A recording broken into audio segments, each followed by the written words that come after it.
The afternoon sun was casting long shadows on the sidewalks of Pine Creek Estates when Dylan finished his latest drawing. My kid has a natural talent. Even though he's stuck in a wheelchair because of cerebral palsy, his hands create vibrant heroes that almost seem to jump off the paper. Subscribe to the channel and leave your like to get access to more stories like this. Mom, look what I drew. Dylan held up his notebook with the new design of his favorite character, Escudo Celeste. I watched with pride as I dried my hands on my apron. Since Michael passed away 2 years ago, it's just been the two of us in this modest home. One day at a time, as I always say. I'm Vanessa Miller, a nurse, a single mom, and as Dylan likes to joke, the gatekeeper against the forces of evil, which usually means vegetables for dinner. The sound of a motorcycle interrupted our thoughts. Jackson Carson, with his imposing presence that contrasted with his gentle smile, entered through our gate. A former MMA champion, Jackson had been my coach during my brief stint on the amateur circuit before Dylan was born. Uncle Jack! Dylan exclaimed, his eyes shining. Hey, little artist. Jackson came over, leaning slightly on his right side, because of a shoulder injury that ended his career. I got back last week from Japan. I had to see how my favorite Millers were doing. While we were serving lemonade on the back deck, Dylan excitedly explained his latest creation. Jackson listened with genuine interest, something I always appreciated about him. Our neighborhood of neatly lined trees and well-kept fences seemed so peaceful at that moment, a refuge from the chaos Jackson had left behind in the fight circuit. The next morning, Dylan insisted on drawing with chalk on our sidewalk. It's public art, Mom, he argued, and I couldn't disagree. I watched from the window while I worked on some medical reports, with Jackson helping fix our broken washing machine. Then a black SUV pulled up.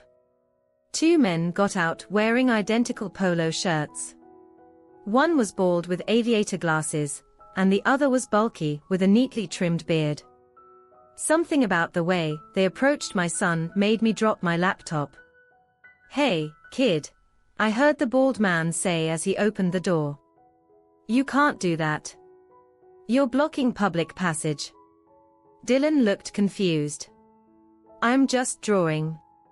We're with the Homeowners Association inspection, the bearded man interjected, pointing to a cheap badge. Code 1542, destruction of common property. That's going to be a $350 fine. But I'm not destroying anything, Dylan protested. It's just chalk, it washes away with water. The bald man rolled his eyes. Look, we don't have time for this. Is your mom here? She needs to handle this violation right now. When Dylan tried to explain that I was home, the man leaned in. You know, you're blocking the sidewalk with that chair. That's another violation. Then, in a moment that chilled my blood, he kicked the wheel of Dylan's chair, making it spin abruptly. Hey! I shouted, running outside, with Jackson right behind me. Mrs. Miller, the bald man said with a fake smile, we were explaining to your son about the HOA rules regarding. You just kicked his chair, Jackson interrupted, his voice low but full of intensity. Look, buddy, this isn't your problem, the bearded man advanced, chest puffed out. We're authorities from the HOA and... Authorities? Jackson asked, tilting his head. Show us your official documents, please. The 2 men exchanged glances. The bald man tried to intimidate, listen here. His move was quick, he tried to push Jackson. But for someone who had already faced some of the best fighters in the world, it probably seemed in slow motion. With a fluid movement, Jackson dodged, twisted the attacker's wrist and pinned him against the SUV. Didn't you hear me? Jackson asked calmly. I asked to see your documents. The bearded man moved to help his accomplice, but Jackson, even using just one arm, dodged and delivered a single precise blow to the chin. The man collapsed onto Dylan's colorful sidewalk. I then realized that several neighbors had come out and were filming everything. Mrs. Patel from the house next door was already on the phone with the police. Jackson remained calm, keeping the bald man pinned. "Take a deep breath," he instructed the man, as if he were giving directions to a novice on the mat. Sirens pierced the suburban air of Pine Creek. 2 police cars and an ambulance pulled into our street, which was usually so peaceful. "Who's in charge here?" asked a policewoman as she approached cautiously. "These men claimed to be inspectors from the Homeowners Association," I explained, still trembling. "They threatened my son and kicked his wheelchair." When the officers asked for identification, the men hesitated. The bearded man, now recovered but looking dazed, stammered some excuse about documents in the car. "Hold on a minute," the older officer narrowed his eyes at Jackson. "Aren't you Jackson Carson, the jawbreaker?" Jackson nodded quietly, clearly uneasy with the recognition. "My kid isn't going to believe this," the officer continued before returning to professionalism. "Sir, we're going to need you to let go of that man now." While the paramedics checked the condition of the bald man, the officers inspected the SUV. "They are not with the HOA," announced the policewoman, returning with a folder. "We found several fake badges, blank receipts, and a list of addresses marked across various local condominiums." "Scammers," murmured the other officer as he handcuffed the bald man. "We have similar reports in 3 different counties." Dylan watched everything with wide eyes, his expression torn between fear and admiration as the officers led away the imposters. The next morning, I woke up with my phone buzzing incessantly. I unlocked the screen and almost dropped it. The confrontation video had 2 million views. "Mom," Dylan called from his room. "We're famous." The hashtag #EscudoParo was trending. The video recorded by Mrs. Patel showed everything: the men intimidating Dylan, the kick to his chair, and Jackson's precise intervention. "This is crazy," Jackson commented when he arrived, bringing coffee and ignoring the notifications on his own phone. "I've already gotten 15 messages from former sponsors since last night. 3 news vans parked on our street." I pulled the curtains, not wanting that kind of exposure. Dylan, on the other hand, was beaming. "Look at this, Mom," he said, showing a message from an art student in Chicago, who had turned his Escudo Celeste into an animation, featuring kids in wheelchairs. The phone rang. It was the president of our actual homeowners association, explaining that they didn't have any inspectors, and had never hired anyone to fine residents for chalk drawings. "It looks like we caught professional scammers," said the officer who later returned to take our official statements. "Alexander Draper and Daniel Niles have warrants out for fraud in 3 states. They specifically targeted gated communities, intimidating vulnerable people." While I was signing my statement, I noticed headlines on the officer's tablet: "Former MMA champion defends disabled teen from scammers," and "Real-life hero saves young artist from attackers." Jackson seemed uneasy with all the attention. "I just did what anyone would do," he murmured. "No," Dylan interjected, his eyes shining. "You did what Escudo Celeste would do." The following days were a whirlwind. Reporters camped in front of our house, even with Jackson trying to divert the attention. "I'm not the hero here," he kept repeating. Dylan was the one who faced those men first. A week after the incident, we were invited to a meeting at the county police department. The place was packed with officers, prosecutors, and, to my surprise, several people I recognized from our neighborhood and from nearby communities. "Mrs. Miller," Dylan greeted Detective Ramirez. "Thank you for coming. We have important updates regarding your case." I sat next to Dylan, with Jackson right behind us, a reassuring presence. The conference room, usually reserved for police briefings, now seemed small with so many people present. Alexander Draper and Daniel Niles weren't just run-of-the-mill scammers, Ramirez began, pointing to a map projected on the wall. Red dots marked dozens of locations in 5 different states. They headed a sophisticated operation that targeted gated communities over the last 3 years. The district attorney, a man with graying hair and thin-rimmed glasses, stood up.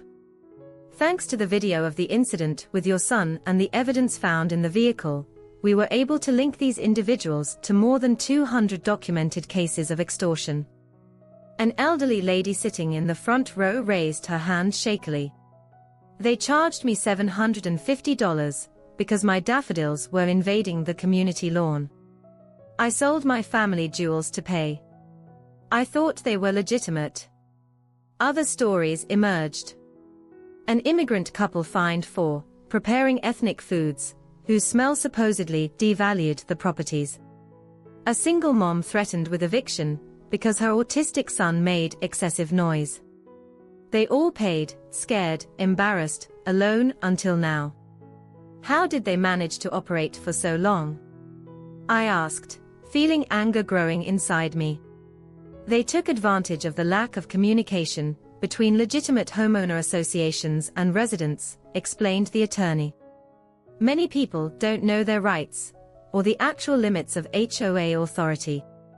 Draper and Niles used intimidating tactics, convincing fake documents, and specifically targeted vulnerable people, such as seniors, immigrants, families with disabled members. A federal agent stepped forward, introducing himself as part of a task force investigating fraud targeting residential communities. Your case blew the lid off something much bigger, Mrs. Miller. We found evidence linking Draper and Niles to a network that operated in 15 states. Dylan leaned forward in his wheelchair. What's going to happen to them now? They are facing multiple federal charges, the agent replied. Mail fraud, impersonation of authority, extortion, intimidation, hate crimes against people with disabilities in some cases, and even money laundering. We're talking decades in prison. Detective Ramirez handed out folders to everyone present. We've put together this informative guide on residents' rights and how to verify the legitimacy of HOA representatives. We're organizing workshops in all the affected condominiums. After the formal meeting, a woman in a suit approached. I'm Rebecca Torres from the National Community Governance Association. Your case has sparked a complete reevaluation of inspection policies in homeowners associations across the country. We're implementing new identification protocols and digital verification systems to prevent similar fraud. Another man, from the governor's office, mentioned legislation being drafted to better regulate homeowners associations and strengthen protections for vulnerable residents. We're calling it the Dylan Law. Your son exposed a serious flaw in the system. Dylan blushed, but his smile was radiant.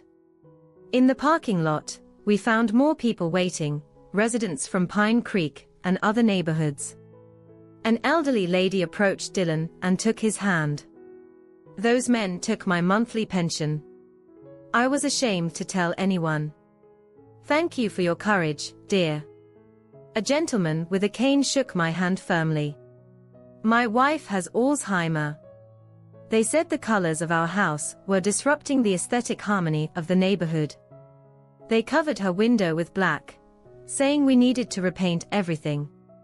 She was terrified by the darkness. Every story broke my heart. What started as an isolated incident on our sidewalk revealed a much deeper social wound. That night, as I tucked Dylan into bed, he seemed pensive. Mom, Escudo Celeste protects people who can't protect themselves. I thought it was just a drawing, but I guess we need real heroes too. Just like you, I replied, tucking his blankets in. He shook his head. Like all of us. Those people today, sharing their stories, that's what being a hero is about, right? I looked at my 14-year-old and wondered when he had become so wise. The next day, I got calls from 3 national news programs. The case was now sparking a national debate about community vulnerability and abuses of power. When the Good Morning America host asked live what I hoped people would learn from our story, I simply replied, "Keep an eye on your neighbors. Real power protects, it doesn't prey." The phrase went viral immediately. Real power protects. It doesn't prey. Meanwhile, the investigation was expanding. The police discovered a secret office where Draper and Niles stored detailed records of their operations. Over 1,500 victims identified. More than $2 million extorted over 5 years. The judicial system worked with surprising efficiency. Maybe it was the media attention, maybe the widespread outrage, the proceedings moved quickly. 6 weeks after the incident, we watched the preliminary trial where both men were denied bail. "They looked so powerful that day," Dylan commented as we left the courthouse. "Now they look small." Jackson, who had stayed relatively out of the spotlight, while helping provide legal support for the victims, nodded. "Real power rarely needs to announce itself, Dylan." 2 months after the incident, I received an unexpected call from the mayor's office. "We'd like to organize a community event," the assistant explained, "to recognize Dylan's courage and the positive impact your case has had." Dylan was reluctant. "I didn't do anything special, Mom. I was just drawing." "Sometimes," I replied, "just being there and not backing down is an act of courage." The event took place at the Pine Creek Community Center. To my surprise, the hall was packed. Families from every condominium in the area showed up, many bringing posters of Escudo Celeste drawn by local kids. The mayor opened the ceremony with a speech about community and looking out for one another. Then he called Dylan to the stage. I pushed his chair up the ramp, watching his face shift between embarrassment and pride. "Dylan Miller isn't just a talented young artist," the mayor began. "He's become a symbol of resistance against the bullying and fraud that silently affected our communities." A round of applause filled the hall. Dylan adjusted his glasses, visibly moved. "Today, I have 2 surprises," the mayor continued. "First, it is my honor to announce that Dylan has been awarded a full scholarship for the Arts Without Barriers program, a prestigious art training program for young people with disabilities." Dylan's eyes widened. He had mentioned that program only once, when we saw a documentary about it. It had seemed too far-fetched a dream to consider seriously. Second, the mayor continued, pulling a large cloth that covered the side wall of the hall, "We want to unveil this artwork." The cloth fell, revealing an impressive mural. It was a stylized version of the sidewalk scene, with Dylan in his chair drawing his Escudo Celeste, and a figure that reminded you of Jackson by his side. Around them, other people in various representations of vulnerability were connected by bright lines forming a protective network. At the top was the phrase that had become a motto, "Real power protects. It doesn't prey." The artist, a renowned muralist from Seattle, explained that he had incorporated elements of Dylan's own drawing style into the work. "Art inspiring art," he said. "That's how it should be." Dylan was speechless, tears silently streaming down his face. Then, something unexpected happened. A young woman in a powered wheelchair approached the stage. "My name is Sophia," she said into the microphone. "I have muscular dystrophy and always wanted to draw, but I thought, well, I wouldn't be good enough." She opened her sketchbook. "After seeing your story, Dylan, I started drawing too. And I brought some friends. 5 other teenagers in wheelchairs, or using mobility devices entered the hall, each holding their own art pieces. We formed a drawing club," Sophia explained. "We call ourselves the Celestial Squad. And we want you to be our honorary founding member." The excitement in the hall was palpable. Dylan looked at me, then at Jackson, who was smiling quietly in the back of the hall. I would be honored, Dylan finally managed to say. After the ceremony, while we were chatting with several participants, an elegantly dressed woman in a suit approached me. Mrs. Miller. I'm Catherine Wells from the Nova Perspective Foundation. She explained that her organization provides scholarships for adaptive martial arts programs for young people with disabilities. We were deeply moved by your son's story and Mr. Carson's role in defending him. We would like to offer Dylan a place in our summer program. Martial arts? I asked, surprised. But how? We have instructors who specialize in adapting techniques for various types of disabilities, she explained. The focus is not just on physical self-defense, but also on building confidence, mental discipline, and spatial awareness. I called Dylan over to hear the proposal. His eyes lit up as Mrs. Wells explained. Just like Mr. Carson, he murmured, impressed. Jackson, who joined the conversation, seemed genuinely interested. I know that program. It's excellent. If you want, Dylan, I can help with some supplemental techniques. Before we could answer, we were interrupted by a commotion at the entrance of the hall. Several children were running excitedly, some asking Dylan for autographs. What's going on? I asked a nearby mother. The local comic book magazine, she replied with a smile. They published a special issue inspired by your story. The kids are crazy about it. A boy of about 10 years old shyly approached Dylan. Can you sign my magazine, please? Escudo Celeste is my new favorite hero. Dylan took the magazine with trembling hands. On the colorful cover, a stylized version of him was drawing on the sidewalk while a hero, in a blue cape, hovered protectively above him. In the background, a diverse community came together against looming shadows. I'm not a real hero, Dylan said softly. I'm just drawing one. The boy shook his head emphatically.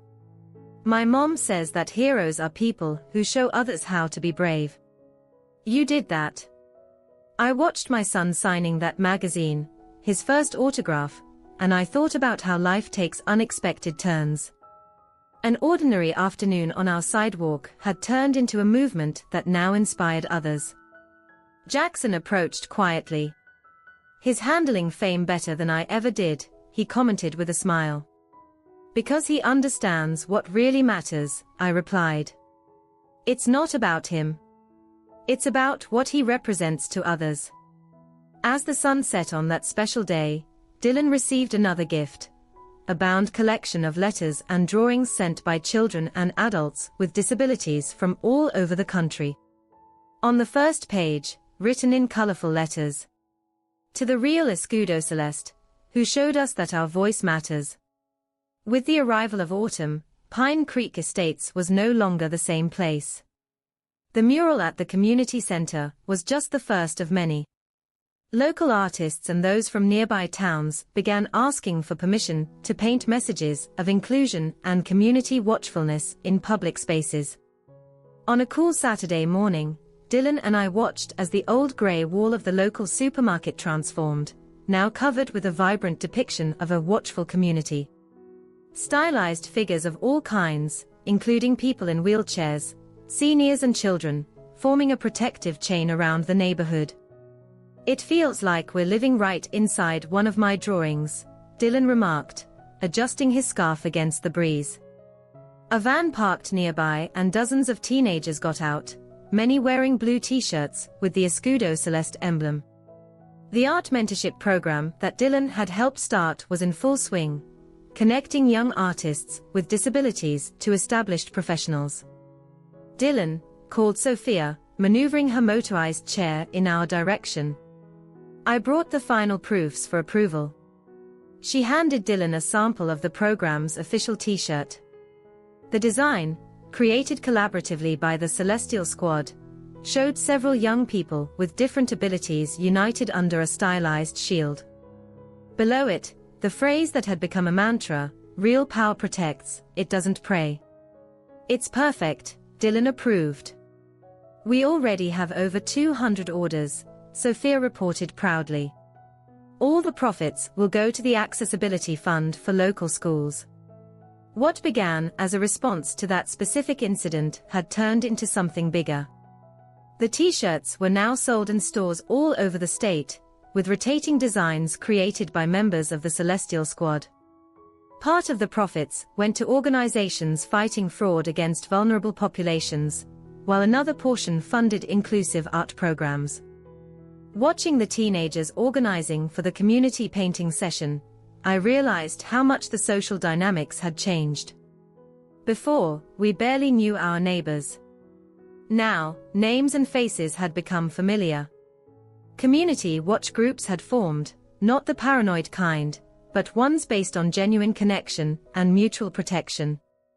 Mrs. Patel, our neighbor who recorded the original incident, was now coordinating the Watchful Neighbors program, which organized regular visits to elderly residents and wellness check-ins.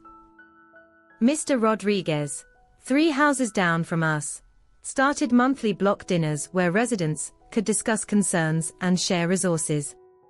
Mrs. Miller, a reporter from the local channel, approached with her cameraman. "Can we ask you a few questions about the 3-month anniversary of the Community Shield initiative?" Even though the media attention had gradually faded, the interest in the social phenomenon that emerged after the incident remained. "When your son and Mr. Carson confronted those scammers, did you ever imagine it would lead to all of this?" the reporter asked, gesturing toward the activity around us. "Honestly, in that moment, all I was thinking about was protecting my son," I replied. But Dylan has always seen beyond the immediate. His superhero drawings have always been about communities protecting their most vulnerable members. The report would focus on the changes in state legislation inspired by the case. The bill, now officially nicknamed the Dylan Law, established new transparency requirements for homeowners associations and created severe penalties for anyone faking authority in residential contexts. "Neighbors really getting to know each other, that's the biggest change," commented Chief of Police Rivera, who had joined the crowd. "Before this incident, we regularly responded to calls about suspicious activities that often involved just people of color or groups of young people. Now, communities are truly getting to know each other, identifying genuine concerns, and resolving misunderstandings without the need for police intervention." When the reporting team moved away, I noticed Jackson watching the scene from a nearby bench. Despite his crucial contribution, he still preferred to stay in the background. "Impressive, isn't it?" I commented, sitting next to him as Dylan joined the group of artists. "Surreal," he replied with a faint smile. "All of this because of a drawing on the sidewalk. And a former MMA champion being in the right place at the right time," I added. Jackson shook his head. "It was the drawing, Vanessa. It's always been about Dylan's art and what it represents. I just stepped in." A week later, the transformative power of the incident reached another level when the City Council unanimously voted to implement a pilot program called Inclusive Public Art. The program designated specific spaces in every neighborhood for community murals and art installations, with special emphasis on artists with disabilities and their unique perspectives. "We are literally reimagining the concept of public space," Councilwoman Chen explained during the launch ceremony.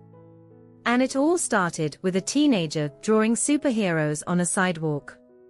Dylan was invited to serve as an honorary consultant for the program, a role he took very seriously. In his first official recommendation, he emphasized the need for fully accessible art spaces for wheelchair users. The impact also spread subtly into local culture. The community patrols that formed were not like traditional vigilante groups, but rather networks of mutual support. Residents took turns helping seniors with groceries, walking school kids, and ensuring that people with reduced mobility had assistance during extreme weather events.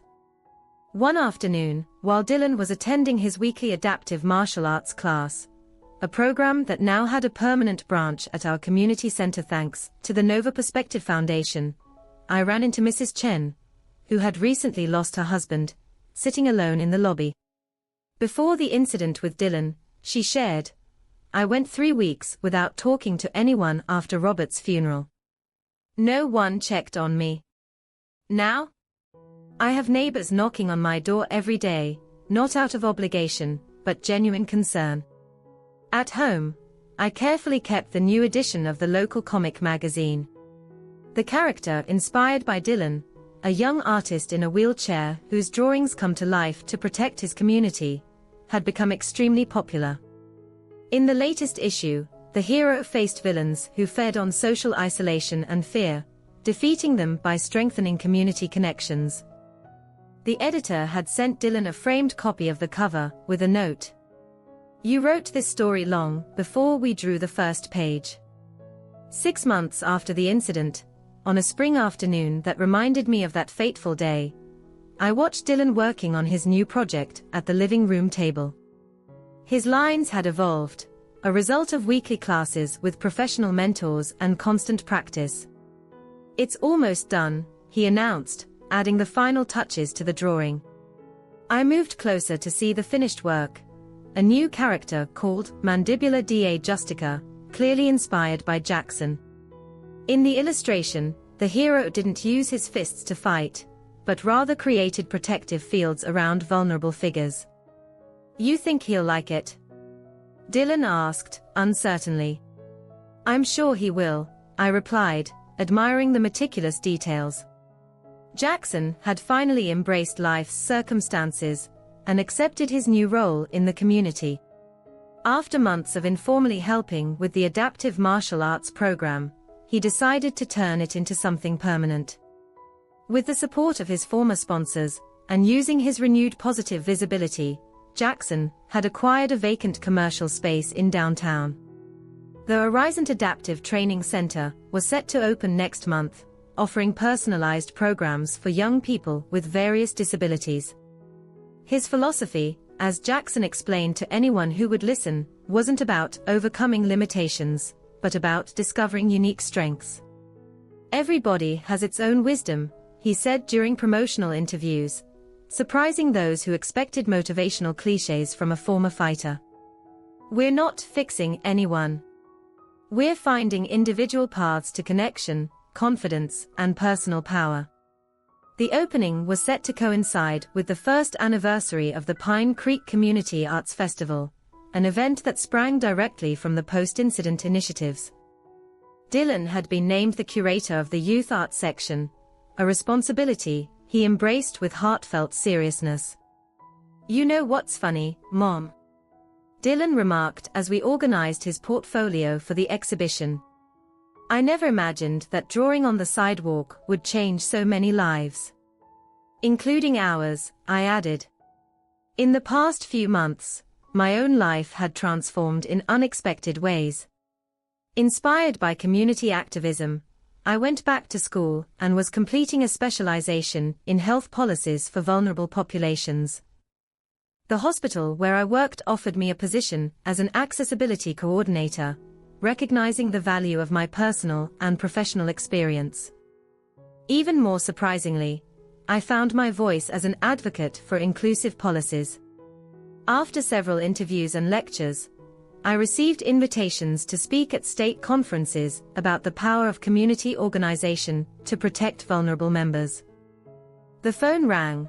It was the governor's office, confirming my participation in the signing ceremony for the Dylan Law next week. The legislation, which had moved through the legislative process surprisingly quickly, established robust protections against fraud targeting vulnerable populations, and set new transparency standards for homeowners associations. "Your son will be there, I assume?" the assistant asked. "I wouldn't miss it for anything," I replied, watching Dylan add the final touches to his new hero. When I ended the call, a notification popped up on my phone. It was a court update. Draper and Niles' trials had been concluded. Both received significant sentences, not just for the crimes against Dylan, but for the extensive pattern of fraud and intimidation. Even more importantly, the judge ordered that part of the financial compensation be directed to a fund to support community awareness programs about residents' rights and protections against fraud.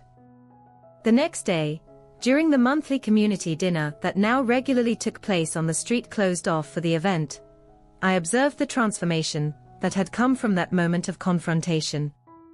Long tables lined the asphalt, with residents of all ages sharing meals and conversations. Children ran freely, including several in wheelchairs participating in adapted games. Jackson arrived carrying trays of food to the community table.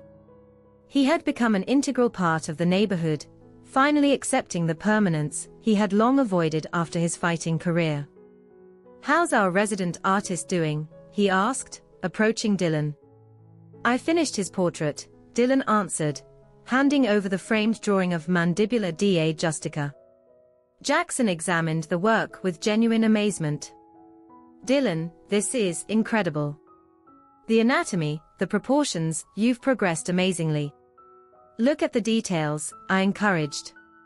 "See how the hero protects people." Jackson then noticed the subtlety. His heroic alter ego didn't use force to attack, but rather to create protective barriers. The muscles weren't displayed to intimidate, but were positioned to support others. "Real power protects," he read from the inscription at the base of the image. "This is perfect, Dylan." As the night went on, I was surprised by a group of teenagers who gathered around Dylan, asking him for drawing tips. Among them, I recognized faces from several nearby neighborhoods. The Celestial Squad had grown beyond our community boundaries. The editor-in-chief of the local comic magazine approached with a formal proposal. They wanted Dylan to develop a regular series based on his characters. "We're thinking of a story about communities finding their collective strength," he explained, with diverse young people as the protagonists.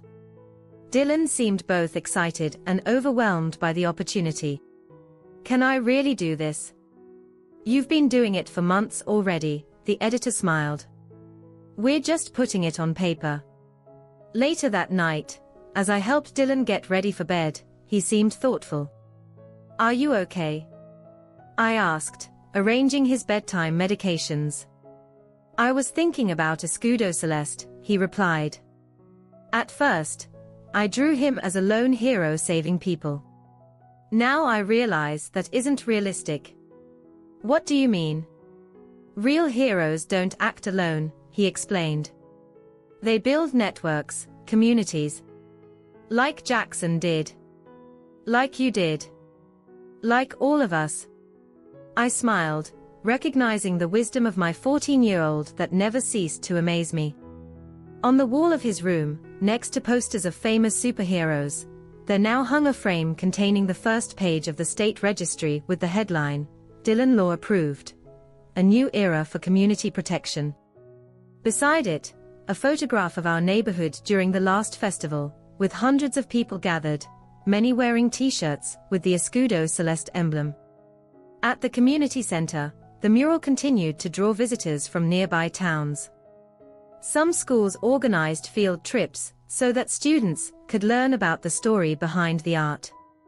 The phrase, "Real power protects, it doesn't prey," now appeared on welcome signs at the edges of town and on t-shirts sold for charity. But perhaps the most significant sign of cultural change was in the small daily interactions, neighbors greeting each other by name, community meetings packed with people where there used to be empty seats, and the visible presence of people with disabilities in public spaces where they previously felt uncomfortable or unwelcome. The next morning, while watching from the window as children headed off to school, Dylan commented, "Before, I drew superheroes because they could do things I couldn't. Now I draw communities because they can do things no single superhero could ever do alone." Subscribe to the channel and leave your like to get access to more stories like this. That, I realized, was the true transformation, not just in our neighborhood or in public policies, but in the way we saw power and responsibility. Escudo Celeste was never about a single defender, but about the strength that emerges when ordinary people decide they won't let the vulnerable face threats alone. "Your father would be so proud of you," I whispered, hugging my son. Dylan smiled, returning the hug. "He would be proud of all of us."